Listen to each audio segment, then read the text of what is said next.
ناظرین آداب، خیر مقدم ہے آپ کا TAN نیوز چینل میں۔ آئیے نظر ڈالتے ہیں آج کی تازہ ترین خبروں پر۔ KT راما راؤ کی ACB میں پیشی، فارمولا ای ریس کیس کی تحقیقات جاری۔ آندھرا پردیش کے تروپتی کی مشہور وینکٹیشورا مندر کے اہم دروازے سے درشن کے لیے جاری کیے جانے والے ٹوکن کی تقسیم کے دوران افسوسناک واقعہ پیش آیا۔ تلنگانہ کے ورنگل ضلع میں ایک شخص کے مکان میں 4 فٹ کا کدو ہوا ہے۔ ورنگل ضلع کے چنا راؤ پیٹ منڈل کے پاپیا پیٹ گاؤں کے رہنے والے لنگلا سائلو کے گھر میں تقریباً 4 فٹ لمبا کدو اگ آیا ہے۔ ریڈیو اور ٹیلی ویژن کی مشہور شخصیت اسلم فرشوری کا انتقال ہو گیا۔ اسلم فرشوری ایک ممتاز براڈ کاسٹر، شاعر، ادیب اور عالمی شہرت یافتہ ناظم مشاعرہ تھے۔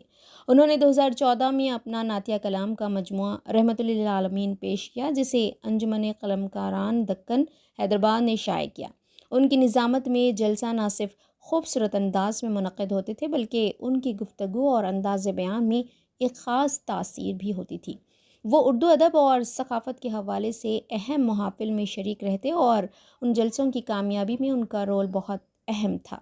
اطلاعات کے مطابق اسلم فرشوری کو برین سٹروک ہوا تھا اور وہ ICU میں زیر علاج تھے۔ ان کی شریک حیات شبینہ فرشوری بھی ایک معروف ادبی شخصیت ہے۔ اسلم فرشوری کا ریڈیو کے تعلق سے یہ ماننا تھا کہ ریڈیو ایک ایسا وسیلہ ہے جو انسان کے تمام حواس کو متحرک کرتا ہے۔ KT راما راؤ کی ACB میں پیشی، فارمولا ای ریس کیس کی تحقیقات جاری۔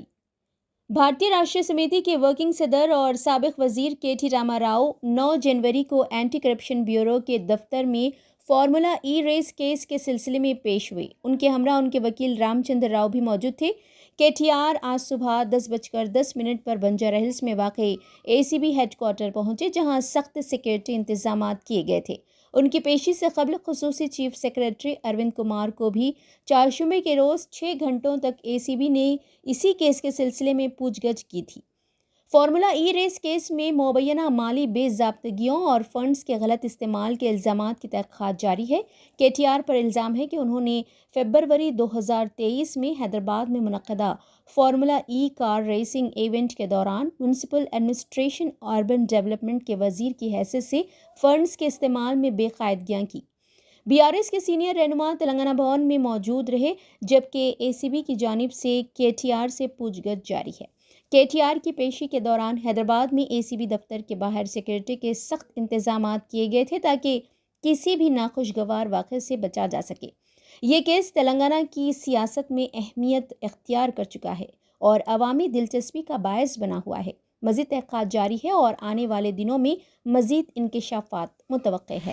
آندھرا پردیش کے تروپتی کی مشہور وینکٹیشورا مندر کے اہم دروازے سے درشن کے لیے جاری کیے جانے والے ٹوکن کی تقسیم کے دوران افسوسناک واقعہ پیش آیا۔ ٹوکن حاصل کرنے کے لیے بڑی تعداد میں بھکتوں کے غیر متوقع طور پر آنے کی وجہ سے شدید بھگدڑ مچ گئی۔ اس حادثے میں 4 بھکتوں کی موت ہو گئی، جن میں 3 خواتین شامل ہیں۔ کئی دیگر افراد کو طبیعت خراب ہونے پر فوری طور پر رویا اسپتال منتقل کیا گیا، جہاں ان کا علاج جاری ہے۔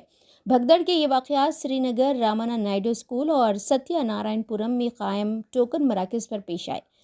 ویکنت ایکادشی کے درشن 10 سے 19 جنوری تک جاری رہیں گے۔ ٹوکن 9 جنوری سے 8 مراکز پر جاری کیے جا رہے ہیں، جہاں 10، 11 اور 12 تاریخ کے لیے ٹوکن صبح 5 بجے سے جاری کیے جا رہے ہیں۔ اس وجہ سے بھکت بڑی تعداد میں پہلے ہی وہاں پہنچنا شروع ہو گئے، جس کی وجہ سے یہ بھگدڑ مچ گئی۔ کلکٹر وینکٹیشور اور تروپتی دیوستھانم کے ایگزیکٹو آفیسر شیاملا راؤ اسپتال پہنچے اور طبی خدمات کا جائزہ لیا۔ تلنگانہ کے ورنگل ضلع میں ایک شخص کے مکان میں 4 فٹ کا کدو ہوا ہے۔ ورنگل ضلع کے چنا راؤ پیٹ منڈل کے پاپیا پیٹ گاؤں کے رہنے والے لنگلا سائلو کے گھر میں تقریباً 4 فٹ لمبا کدو اگ آیا ہے۔ بتایا جاتا ہے کہ سائلو کی بیوی سمکا نے حیدرآباد میں اپنے رشتہ داروں کے گھر سے کدو کے بیج لائے اور اپنے گھر کے احاطے میں اسے بویا تھا۔ یہ کدو 2 ماہ تک دیکھ بھال کے بعد 4 فٹ تک لمبا ہو گیا۔ اس غیر معمولی کدو کو دیکھنے کے لیے گاؤں کے لوگ سائلو کے گھر آ رہے ہیں۔ اس معاملے پر منڈل کے ایگریکلچر آفیسر گوپال ریڈی نے بتایا کہ زرخیز مٹی اور مناسب دیکھ بھال کی وجہ سے ایسے کدو شاذ و نادر ہی اگتے ہیں۔